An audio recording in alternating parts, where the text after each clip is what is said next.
Hello, welcome to Living English. In today's episode, we're looking at how to talk about possibilities or what is likely to happen. And we're looking at a new verb tense, the present perfect. But first, it's time for sisters and brothers. In the last episode, Anne had lunch with Sarah's family. Now Anne and Sarah are having a talk.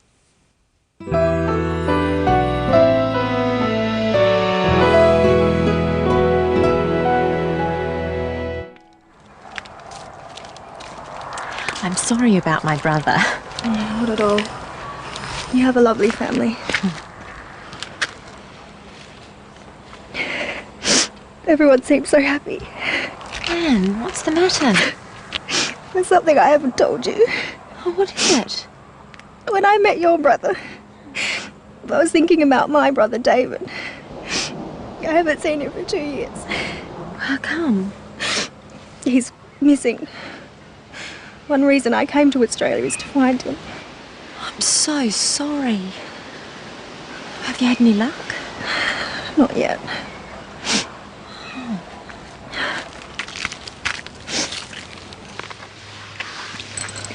I've hired a private investigator. Oh, goodness. Do you think you'll find him? Perhaps. I don't know. It's been a long time since David last called. What do you think's happened to him? Have you any idea? I really don't know.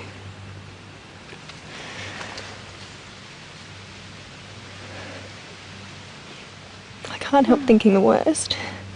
I'm sure he's all right. If something bad had happened, you would have heard. I guess so. I suppose you're right. Let's hope Anne's brother is all right. We'll find out in future episodes. Well, let's look at some of the common expressions in that episode. First, Sarah apologizes for her brother's behavior. Remember, in the last episode, Sarah's brother Steve offered to take Anne out. You're lucky. I haven't been to the zoo. I'd love to go to the zoo. I'll take him. Sarah thinks Steve was a bit rude, so she apologizes. She says she is sorry about his behavior. I'm sorry about my brother.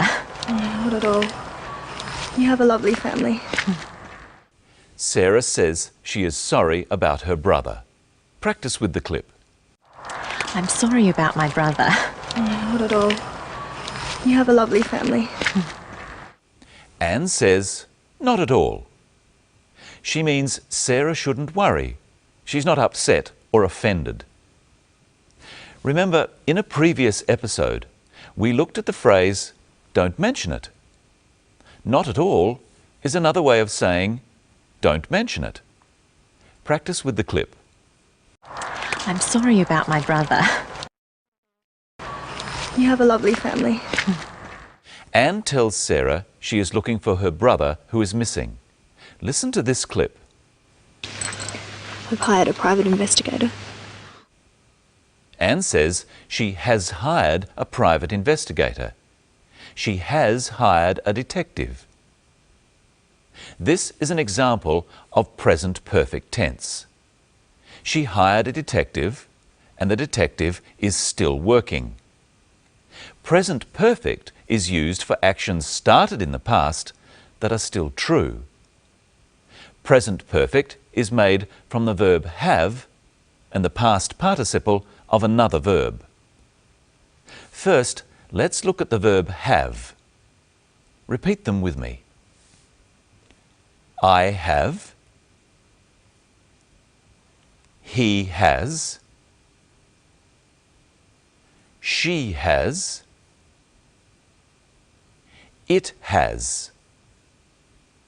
You have. We have. They have.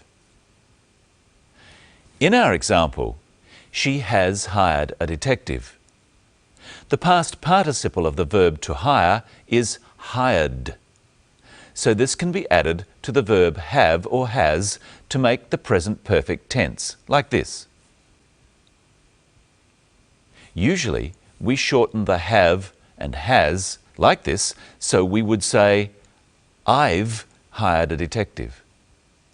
She's hired a detective. They've hired a detective. That sounds like too many detectives. Let's look at some other ways of using the present perfect. Anne, what's the matter?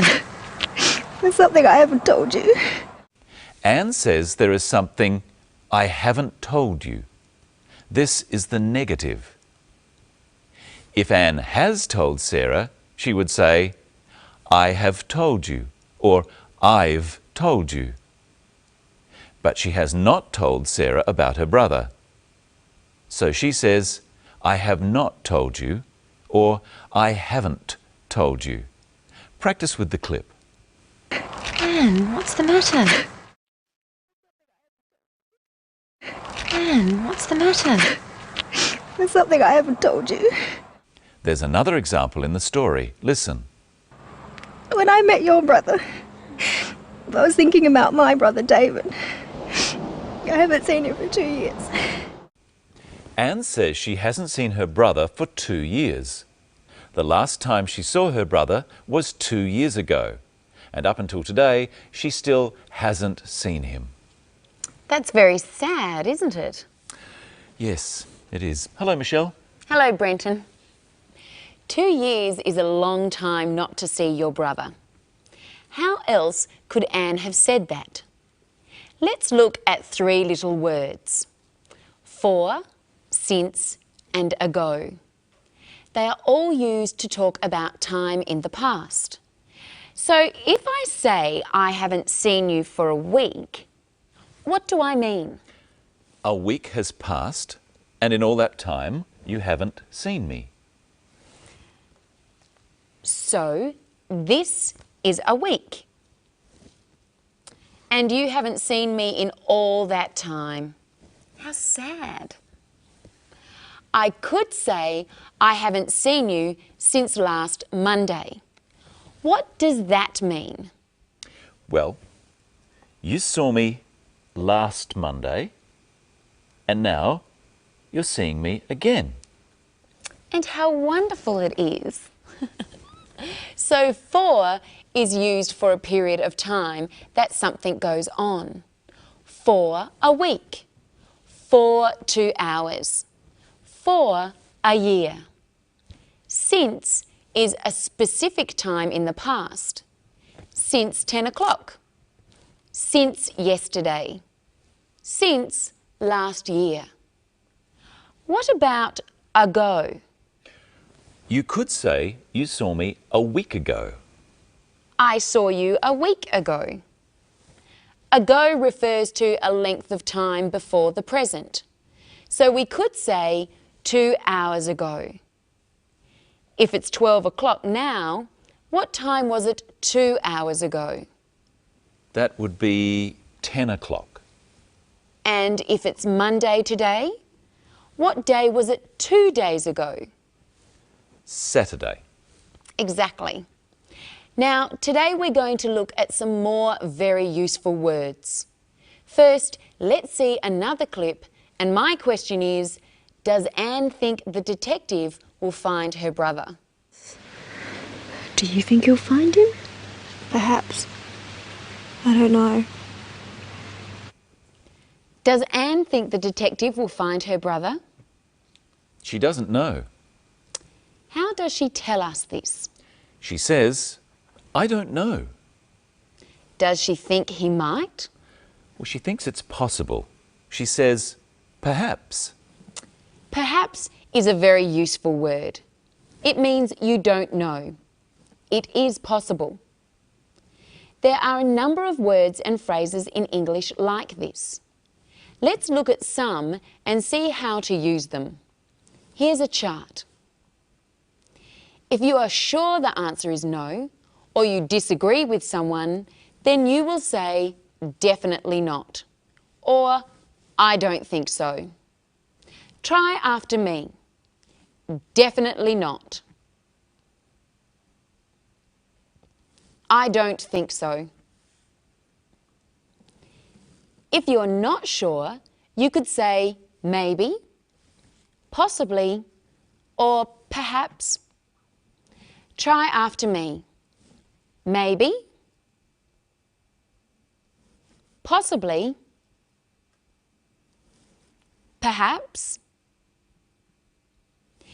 If you agree but not strongly, you could say, I suppose so, or I think so, or I guess so. But if you definitely agree, then you would say, definitely, I'm sure. See if you can hear some of these words in the clip. What do you think's happened to him? Have you any idea? I really don't know.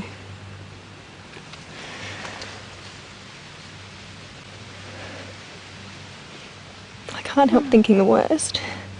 I'm sure he's all right. If something bad had happened, you would have heard. I guess so. I suppose you're right. Does Sarah think David is all right? Yes, she's sure he's all right. Does Anne think so? She's not so sure. She says, I guess so, and I suppose you're right. Speaking of guessing, Brenton, I've got a game for you. Okay. I've got 3 cups here. They're all upside down, and under one of them is a sweet, like this one. Do you know which one? I don't know. I have no idea. Here it is.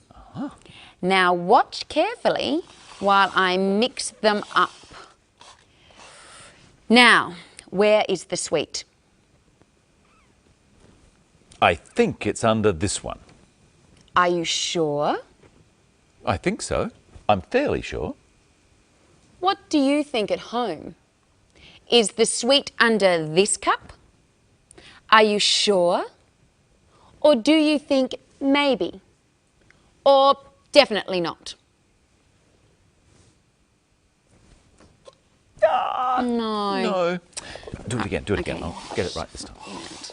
Okay. Which cup is the sweet under? This one, I think. You guess so? I guess so. I think. I'm fairly sure. No. Another Okay, try. One last more. time. All right. Which cup? This one. You're sure? Definitely. Okay, let's see. Yes! There Yes. we go. You can have that sweet. Thank you, Michelle. Well, it's definitely time for us to go. Oh, are you sure? I'm certain. But I'm sure we'll be back. And we'll look at how to describe a person. And we'll learn all about adjectives. What are they? Better watch next time and find out. And find out what happens to Anne.